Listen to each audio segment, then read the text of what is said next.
Olá, vamos seguir nessa sequência a série O Cientista Espiritual André Luiz. Eu tô agora, nesses dias, agora esse capítulo, estou lendo do livro Evolução em Dois Mundos, o livro da Federação Espírita Brasileira, é psicografada pelo Chico Xavier e tem capítulos do Valdo Vieira, e estou falando da a parte que o capítulo 17, que ele fala sobre mediunidade e corpo espiritual. Então, no capítulo anterior, eu falei da Áurea, e ele vai continuar, e agora ele vai usar nessa lição 255, mediunidade inicial, porque a lição é mediunidade e o corpo espiritual. Então é isso, tem muito entendimento disso. E ele vai falar da mediunidade inicial. Olha como é que o André Luiz vai falar isso na visão de ciência que ele está trazendo. Ele diz o seguinte: na mediunidade inicial, ele começa dizendo o seguinte: a aura, que nós falamos da outra, que a aura é, portanto, a nossa plataforma onipresente em toda a comunicação com as rotas alheias, antecâmara do espírito, em todas as nossas atividades de intercâmbio com a vida que nos rodeia, por meio do qual somos vistos, examinados pelas inteligências superiores, sentido e reconhecido pelos nossos afins, temido e hostilizado, amado e auxiliado pelos irmãos que caminham em posição inferior à nossa. Ele está dizendo que a aura é o ponto inicial de qualquer intercâmbio mediúnico, ou seja, dos espíritos. Intercâmbio também entre os encarnados, porque a pessoa que aprende a ter sensibilidade de perceber a alma, ele vai perceber a aura. Você percebe, até uma pessoa que não tem estrutura, você vê uma pessoa, você sabe que ele está muito triste, ele está, a psicosfera dele mostra isto, e isto é a aura dele que está exteriorizando algo que está na sua mente, que está repercutindo nessa túnica eletromagnética, dele está fazendo com que ele apresente. Ele já alterou o corpo vital, o corpo etérico, o duplo etérico dele, e está exteriorizando isto. Ele diz, esse caminho que é primitivo, que vem lá em todos os seres, o ser unicelular já tem isto, ele está chamando a atenção, que onde os espíritos conhecem, então, cada um. Isto porque exteriorizamos de maneira invariável, não tem todos, o reflexo de nós mesmos, nos contratos de pensamento a pensamento, sem necessidade de palavras para as simpatias ou repulsões fundamentais. Às vezes não precisa nem dizer nada. Essa atmosfera, essa aura já vai mostrar a simpatia ou a antipatia, depende. É por essa couraça vibratória, ele chama couraça vibratória, espécie de carapaça fluídica. Olha o que ele está chamando a aura, carapaça fluídica, couraça vibratória. Ou seja, essa couraça vibratória, que será no futuro estudado pelos cientistas, essa carapaça fluídica que já é estudado, já tem alguns cientistas estudando isso.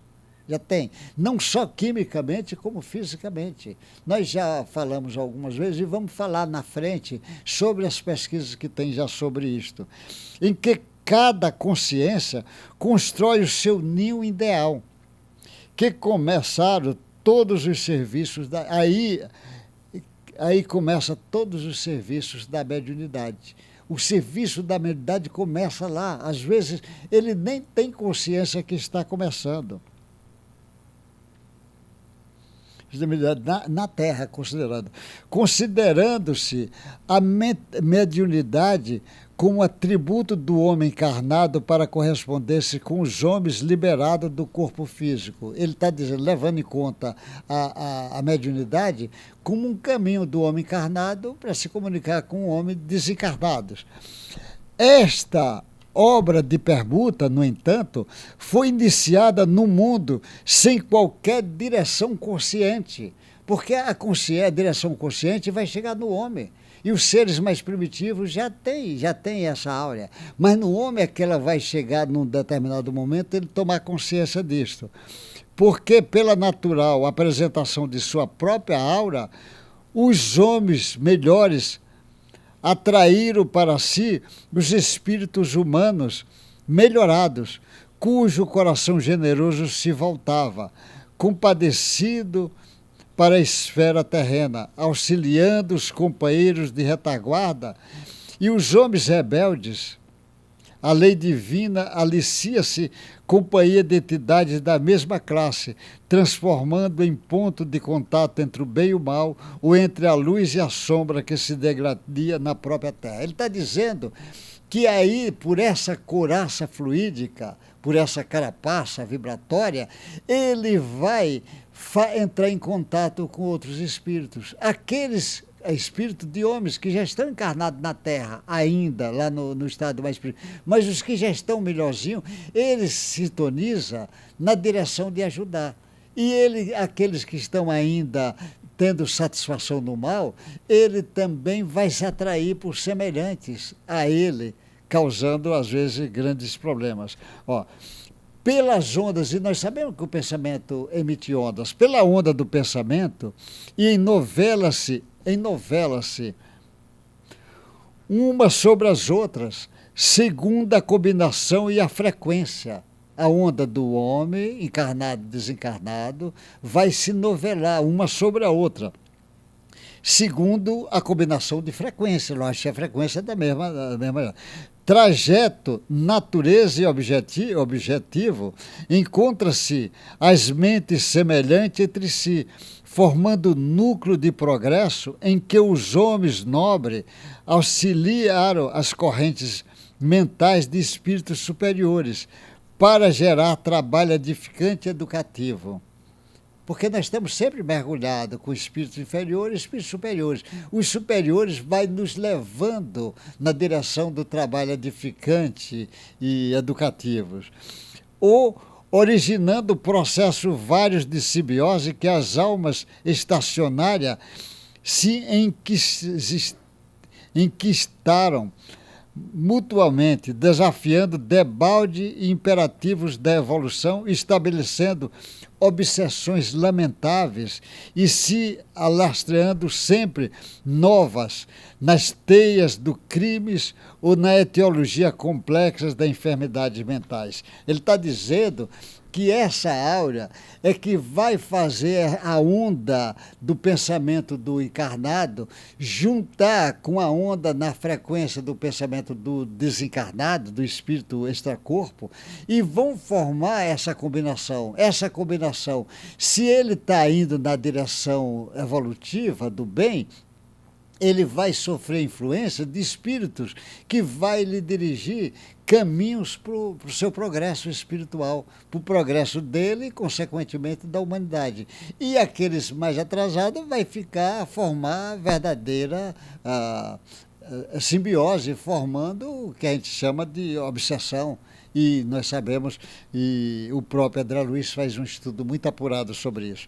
Então ele diz assim, a intuição, por isso, foi o motivo, o sistema inicial de intercâmbio, facilitando a comunhão das criaturas, mesmo distância para transfundi-la no trabalho sutil de realimentação. Neste ou naquele domínio de sentimento e de ideia, por intermédio de um redemoinho mensuráveis de força mental. Ele está dizendo que se forma um redemoinho que será mensurável pelos homens de ciência, mensurável das forças mentais. Assim como na atualidade, o redemoinho eletrônico infunde no aparelho especiais a voz ou a figura de pessoas ausentes em comunicação recíproca na radiotelefonia e na televisão. Ele está falando que é o mesmo processo. Então, esse inicial, esse redemoinho inicial, pela áurea, é o início do fenômeno mediúnico. Então você vê que o fenômeno mediúnico nem começa no homem, mas no homem é que nós vamos tomar consciência disto. Mas os preparativos dele já vêm lá atrás. E a áurea é o primeiro ponto que faz esse início da mediunidade. O André Luiz está trazendo informação para a mediunidade, que ele está trazendo um início, mas um início numa compreensão de ciência, porque ele está dizendo que isso poderá ser dimensionado no futuro, essas radiações, porque tem aí forças físico-magnética, aí tem forças químicas, e ela pode formar uma carapaça fluídica que no futuro será estudada e será analisada pelos homens de ciência. Ele está trazendo uma informação que, por enquanto, o homem acadêmico não vai aceitar, mas no futuro eles vão debruçar em cima de uma informação dessa que o André Luiz está trazendo. Até o próximo encontro nosso. Um abraço bem forte para você.